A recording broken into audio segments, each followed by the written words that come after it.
Pengertian ragam bahasa ilmiah.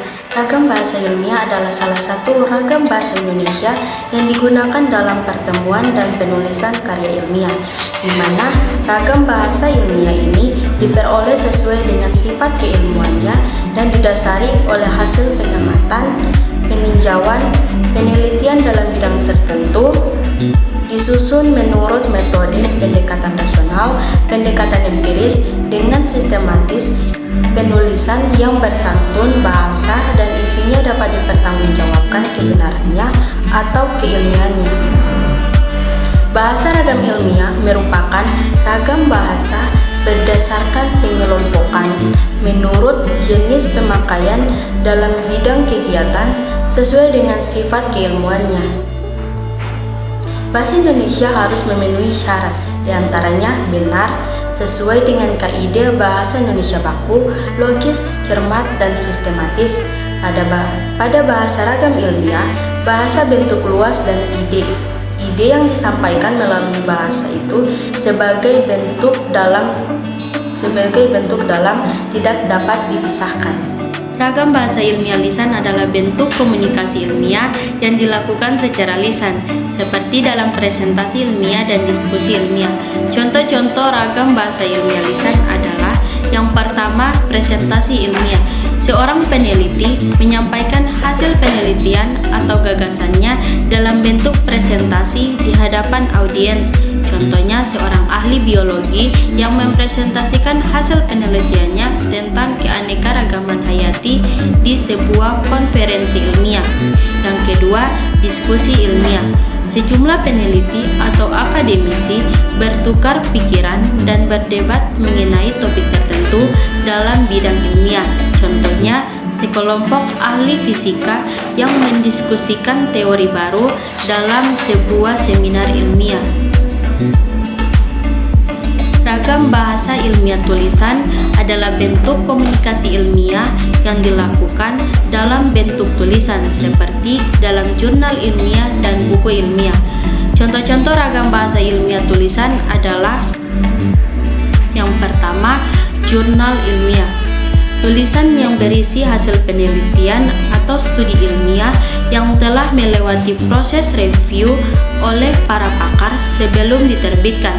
Contohnya, artikel dalam jurnal ilmiah seperti Journal of Sciences atau Nature yang membahas penemuan-penemuan terbaru dalam bidang ilmu pengetahuan. Yang kedua, buku ilmiah. Tulisan yang berisi pemahaman mendalam tentang topik tertentu dalam bidang ilmiah, biasanya ditulis oleh seorang ahli di bidang tersebut. Contohnya, buku teks tentang kimia organik yang ditulis oleh seorang profesor kimia. Kedua ragam bahasa ilmiah ini memiliki peran penting dalam menyebarkan pengetahuan dan informasi ilmiah kepada komunitas akademik dan masyarakat umum. Ciri-ciri ragam bahasa ilmiah. Dalam bahasa Indonesia, kebakuan bahasa diukur dengan pedoman umum, ejaan bahasa Indonesia yang disempurnakan. Pedoman umum tata bentukan istilah, Kamus Besar Bahasa Ilmiah, tata bahasa baku bahasa Indonesia, pedoman pengindonesian istilah asing, dan lain sebagainya. Ragam bahasa ilmiah juga mempunyai beberapa ciri-ciri, antara lain yang pertama, baku. Struktur bahasa yang digunakan sesuai dengan kaidah bahasa Indonesia baku, baik mengenai struktur kalimat maupun kata. Demikian juga pemilihan kata istilah dan penulisan yang sesuai dengan kaidah ejaan. Yang kedua, logis. Ide atau pesan yang disampaikan melalui bahasa Indonesia ragam ilmiah dapat diterima akal. Contoh, masalah pengembangan dakwah kita tingkatkan. Ide kalimat di atas tidak logis. Pilihan kata masalah kurang tepat. Pengembangan dakwah mempunyai masalah kendala. Tidak logis apabila masalahnya kita tingkatkan. Kalimat di atas seharusnya pengembangan dakwah kita tingkatkan. Yang ketiga, kuantitatif.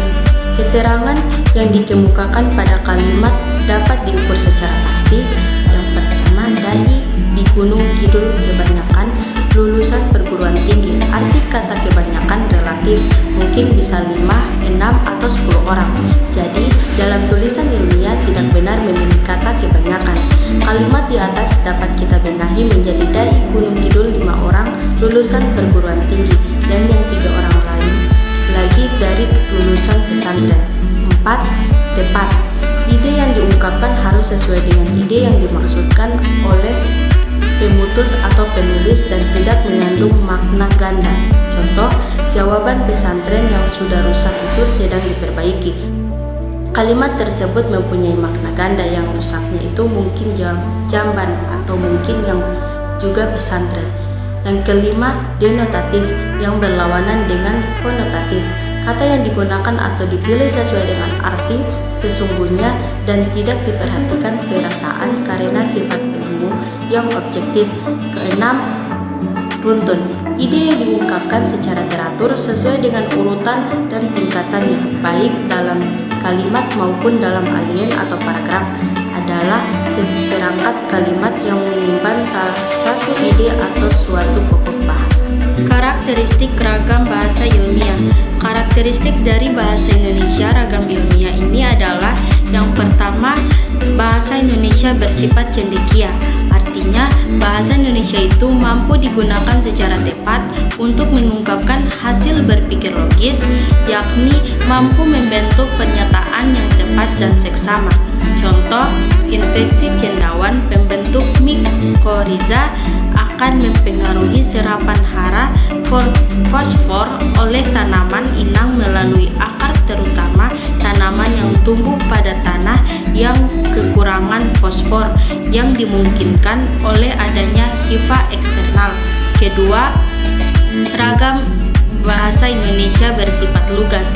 Artinya, paparan bahasa yang lugas akan menghindari kesalahpahaman dan kesalahan menafsirkan isi kalimat dapat dihindarkan. Penulisan yang bernada sastra perlu dihindari. Contoh, mahasiswa sering mendapatkan tugas yang tidak dapat dikatakan ringan, sehingga kemampuan berpikirnya menjadi berada di awang-awang. 2. Mahasiswa sering mendapatkan tugas yang berat sehingga kemampuan berpikirnya menjadi menurun. Ketiga, bahasa Indonesia bersifat jelas. Artinya, gagasan akan mudah dipahami apabila A. dituangkan dalam bahasa yang jelas, B. hubungan antara gagasan yang satu dengan yang lain juga jelas. Kalimat yang tidak jelas umumnya akan muncul pada kalimat yang sangat panjang. Contoh, struktur cendawan pembentuk mikoriza pada apikal akar berbentuk bebas dan berpengaruh tidak langsung terhadap kapasitas serapan hara oleh akar. Misalnya, dalam kompetisi dalam memanfaatkan karbohidrat, karena cendawan pembentuk mikoriza sangat tergantung kepada kandungan karbon tanaman inang sebagai sumber energinya serta kapasitas dan mekanisme dalam menyerap hara hanya akan dievaluasi dari asosiasinya dengan tanaman inang.